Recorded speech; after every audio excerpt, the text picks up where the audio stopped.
Welcome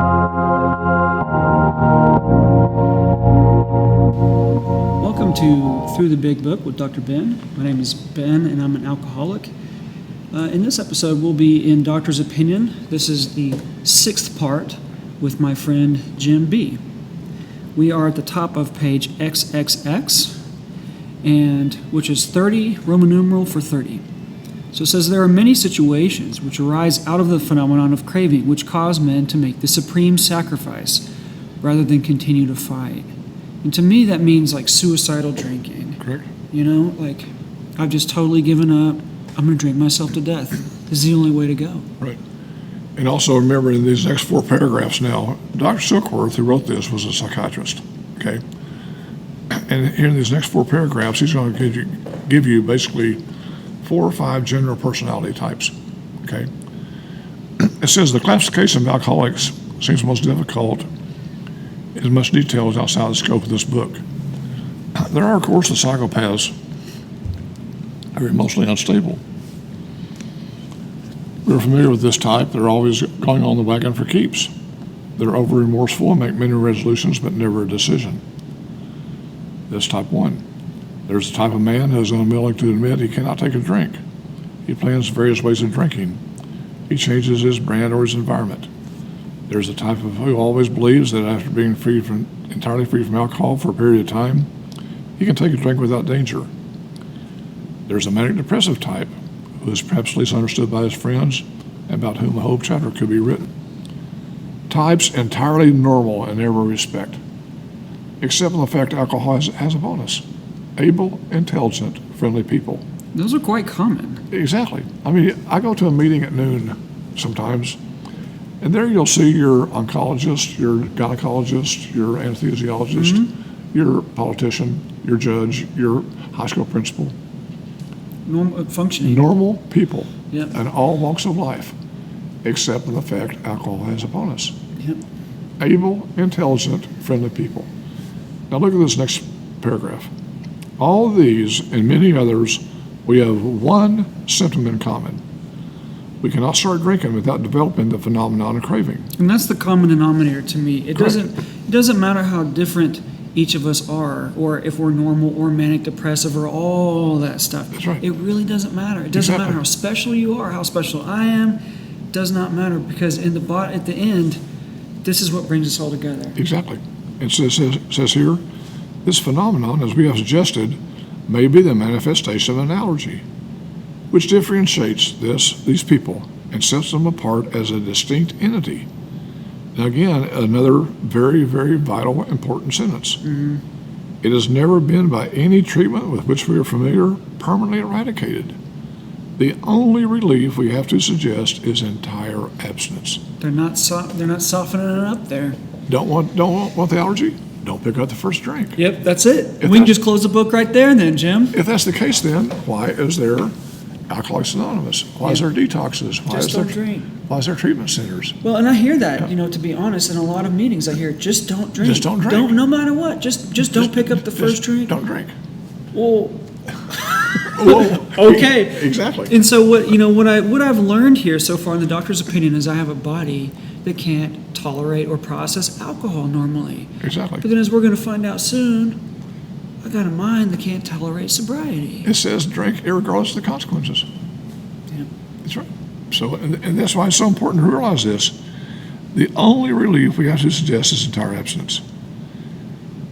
This immediately precipitates us into a seething cauldron of debate. Much has been written pro and con among physicians. The general opinion seems to be that most chronic alcoholics are doomed. So then it says, what's the solution?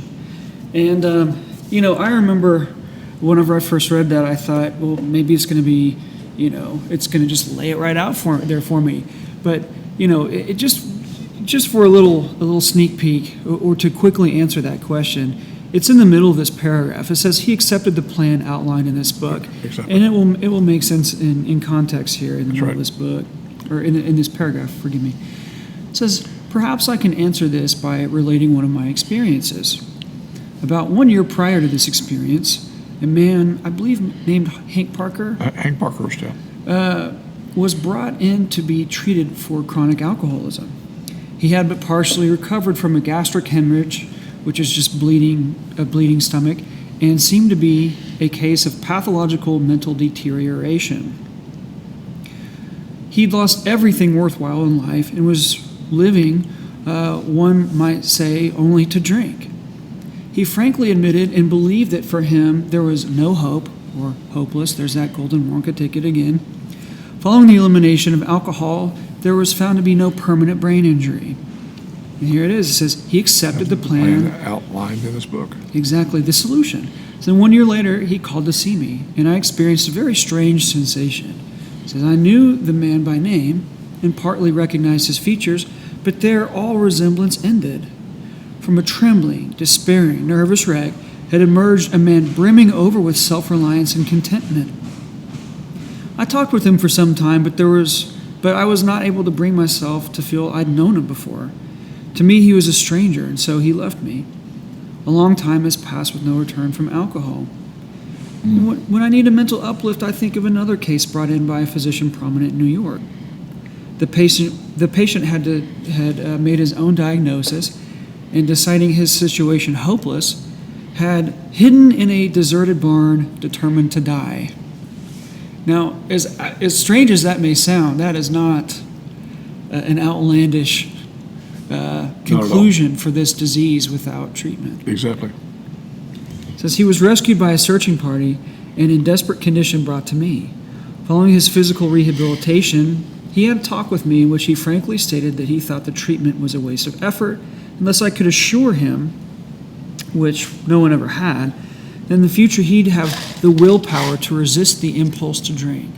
And to me, that, I can relate a lot to that, where my ego wants to be able to get on top of this thing called alcoholism. I want to overpower it. I want to conquer alcoholism on my own. Exactly. And as we learn, it's just not the way this thing works. What's wrong with you, boy? Come on now. You ain't an alcoholic, you're just ignorant. Right? Yeah, I need something greater than human power. Exactly. To help me. You want to take it, Jim? It says here, his alcoholic problem was so complex and his depression so great that we felt his only hope was what we called, quote, moral psychology, end quote. And we doubted if even that would have any effect. Now, this is a very important sentence. However, he did become sold on the idea contained in this book. He's not had a drink for a great many years. I see him now and then, and he's as fine a specimen of manhood as one could ever wish to meet. I earnestly advise every alcoholic to read this book through and through, and perhaps he came to scoff. He remains to pray. William D. Silkworth, M.D. Hallelujah. What can I say? But it's so important, though, to remember. However, he became sold on the ideas contained in this book. He's not had a drink for a great many years. Wow. It works if you work it. And like I said, we emphasize this so much when we read a while ago in Roman numeral 29. Unless this person can experience an entire psychic change, there's very little hope of his recovery. And it does work. And I've now been sober many years, and all I can do is share with you my experience. I've seen it happen to thousands and thousands of people. And so it's amazing. It really, really works. And as I said, that's why I have such a passion for this chapter. Because how are you going to know the solution until you know what the problem is? Yeah. Physical allergy to alcohol, a mind that says, a body that knows that once you take a drink, you're going to get more. And a mind says that says drink, irregardless of the consequences. Put those two together, it's called alcoholism. Spiritual solution. And it works. Wow. Wonderful. I got to say, it's been a true pleasure to do the doctor's opinion with my good friend Jim here. I hope that you've gotten as much out of this as I have. So this was a 6-part series. If you haven't looked at the preface yet, the intro and the foreword to the first, second, and third edition yet, I encourage you to do those first before we move on to There's a Solution. And I hope that you read or watched those before we did Doctor's Opinion. But next, we'll be going straight into There's a Solution. Jim and I did Bill's story, and that will be released as a podcast because it's a longer, I think we went over the 15-minute allotment for videos. And so, and it's like a case history of Bill, a textbook alcoholic. And so you'll hear Jim and I cover that in great detail. And, so next we'll pick up on There's a Solution. So I hope you guys got a lot out of this, and I hope that you feel a little more comfortable with alcoholism, and I hope that you can help somebody with this message that we passed on to you today. So it's been a pleasure again. God bless you. Keep trudging. Keep trudging, baby.